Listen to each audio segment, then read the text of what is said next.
जय श्री राम। प्यारे भक्तों, सभी भक्तों को बहुत बहुत आशीर्वाद। ईश्वर आपको सदा खुश रखे, स्वस्थ रखे, आपकी भक्ति दिन दोगुनी रात चौगुनी उन्नति करे, ऐसा हमारा हृदय से आशीर्वाद है।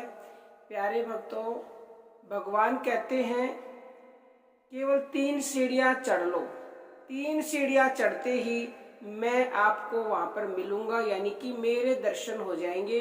ये मेरा वादा है, भगवान का वादा है तो कभी झूठ तो हो नहीं सकता। प्यारे भक्तों, हमारे संतों ने बहुत ही शोध करके एक दोहा लिखा है। उस दोहे को ध्यान से सुनिएगा और ध्यान से ही उसका अर्थ समझिएगा। दोहा ये कहता है कि जप मरे अजपा मरे और अनहद भी मर जाए, श्रुति समानी शब्द में और ताको काल ना खाए। देखो, दोहे में पहले है जप मरे और अजपा मरे और अनहद भी मर जाए। पहले ये 3 चीजें समझ लीजिए। यही वो 3 सीढ़ियां हैं जिनको आपको चढ़ना है और चौथी पे पहुंचने के बाद उसके दर्शन हो जाएंगे, ये पक्का है। अब जप का मतलब, जब आप भक्ति की शुरुआत करते हो तो वाणी से नाम जप शुरू करते हो, तो थोड़े से दिन अभ्यास के बाद वो जप जो है, तो फिर क्या होता है कि वो जो थोड़े से दिनों के बाद आप अभ्यास करते हो तो वो जप आपके अंदर लय हो जाता है, यानी कि वो छूट जाता है। लय का मतलब ये है, जैसे जब बच्चा एक क्लास पास कर लेता है तो दूसरी क्लास में अपने आप पहुंच जाता है। जब आप जीने में चढ़ते हो, एक सीढ़ी चढ़े तो पहले वाली सीढ़ी अपने आप छूट गई, आप अगली पे पहुंच जाते हो।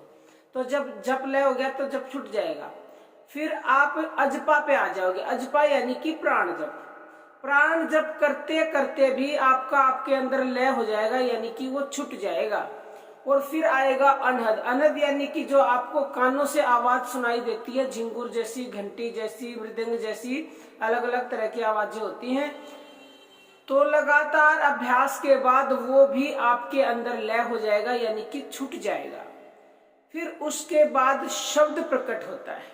जब अनहद मर जाएगा, जब शब्द प्रकट होगा, उसको काल नहीं खा सकता, यानी कि इन तीनों को तो काल ने खा लिया। काल ने खाने का मतलब ये है कि वो खत्म हो गए, मर गए। लेकिन जब शब्द प्रकट होता है, शब्द का मतलब ही है नाम, परमात्मा, ईश्वर, वाहिगुरु, अल्लाह, गॉड, उसको किसी भी नाम से पुकार सकते हो, उसको कोई भी खा नहीं सकता, क्योंकि वहां तक काल की पहुंच हो ही नहीं सकती।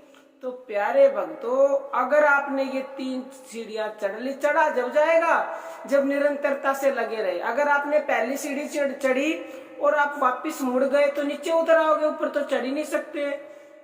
रुकना भी नहीं है, रुके रहे तो वहीं खड़े रहोगे। इसलिए निरंतरता से, विश्वास से आगे बढ़ते रहना है और एक सीढ़ी के बाद एक को पार करते जाना है। और चौथी सीढ़ी पर आपको भगवान निश्चित ही मिलेंगे। ये स्वयं भगवान का वादा है प्यारे भक्तों, क्योंकि वो वादा कभी तोड़ते नहीं हैं। हमारे अंदर ही कमी होती है, हम थोड़ा चलते हैं और फिर मुड़ जाते हैं। क्योंकि प्यारे भक्तों, इन सीढ़ियों के बीच में, जिसको आप काल कह सकते हो, माया कह सकते हो, वो भ्रमित करती है हर तरह से, और हम भ्रमित हो जाते हैं और भक्ति छोड़ देते हैं। यही तो काम है ना माया का, वो भरमाती है इंसान को।